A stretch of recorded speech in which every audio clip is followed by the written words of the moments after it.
country. And I won't sugarcoat it. Today was also a bad day for the Democratic Party.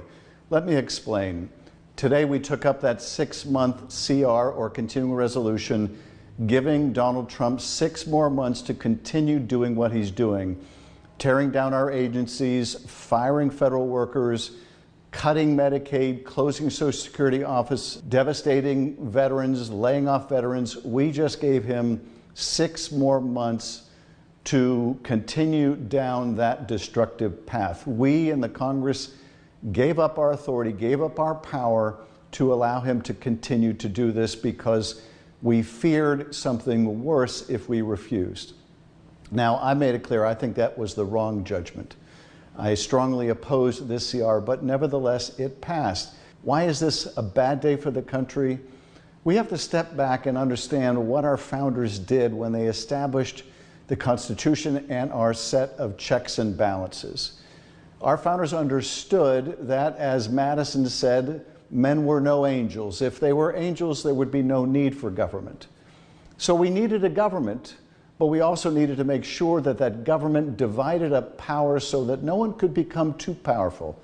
Understanding the nature of human nature, that the accretion of power can corrupt human nature, they split up the power between the different branches of government, between the executive, the legislative, and the judiciary. And that worked well for 200 years, until it started to break down, until institutions started to, on their own, give up some of their authority. Now, the founders expected that we would jealously guard our own institutions, that ambition would be made to check ambition. So the ambition of people in the legislative branch would check the ambition of people in the executive branch, and the ambition of people in the judicial branch would be a check on both the other branches. But that has broken down in favor of the ambition of a president of your own party. And so we have seen Republicans in the House and Senate willing to give up their authority to this president because they think this president will do their will, or because they think that the president will carry out their agenda and won't punish them for dissenting. Perfect test case in this CR, Republicans giving up the power of Congress to stop these tragic tariffs that are wrecking the economy. Why on earth would Congress give up that power? Because they don't want to have to vote on it themselves, because they're afraid that if they do vote on it and they affirm what Donald Trump is doing, they'll be punished by their voters. So they say, we would just rather not have that power anymore. We will give it to you, Donald Trump. That is a bad day for the United States, a bad day for the balance of power. We are ceding our authority. We are concentrating it further in the executive. And if there was any executive that could not be trusted with any more power, it is Donald Trump. The Supreme Court, too, has given up its authority by handing the president what he wanted, which was a decision giving him absolute immunity from prosecution, putting him above the rule of law. So, bad day for the United States of America. But it's also a bad day for the Democratic Party. We are in the minority in the House. We're in the minority in the Senate. We don't control the White House. We certainly don't control the majority opinion on the Supreme Court. The only hope that we have of standing up to this president, of pushing back against the destructive actions he's taking, is if we stay together. In the House, Democrats stayed together. We did not stay together in the Senate. Now, I understand many of my colleagues who voted the other way that I did today firmly hold the conviction that voting for it was the less of two evils. And look, we are all peering through the glass darkly. We are all trying to imagine the future if this passes or if this fails.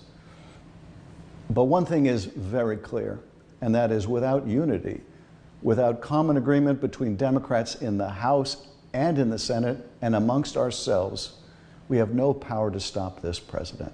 This must not happen again. But it will take more than Democratic unity in the Congress to stop this president from tearing up our country. It will require much more. It will require all of us. It will require that reporters told not to write stories by their newspaper for fear of the president's reaction speak publicly, risk firing or resignation. that subscribers make their views known when a newspaper gives up its editorial independence. It will require customers to make their views known when corporations cater to the president. It will require universities to stick together when the president goes after one university, to understand that all universities are in the same boat. It will require reporters when they are attacked for not using the president's preferred language about absurdities like the Gulf of America, that reporters stick together and band together, not let them be picked apart by a president with no veneration, understanding, or appreciation of the First Amendment. It will require all of us. It will require you in your personal capacity to speak out in your workplace, in your home, with your neighbors. It will require all of us to defend our First Amendment rights, our right to choose who will govern us and place limits on the power of those who do. It will require all of us. 92 years ago, on the 53rd day into a new chancellorship, the German parliament decided to give up its authority to the new chancellor, to allow the new chancellor to govern by decree. Today is the 53rd day of the Trump administration. Now, we have not decided to fully give up our power to this president, but we took a tragic step in that direction today. We must not take that step again. Thank you.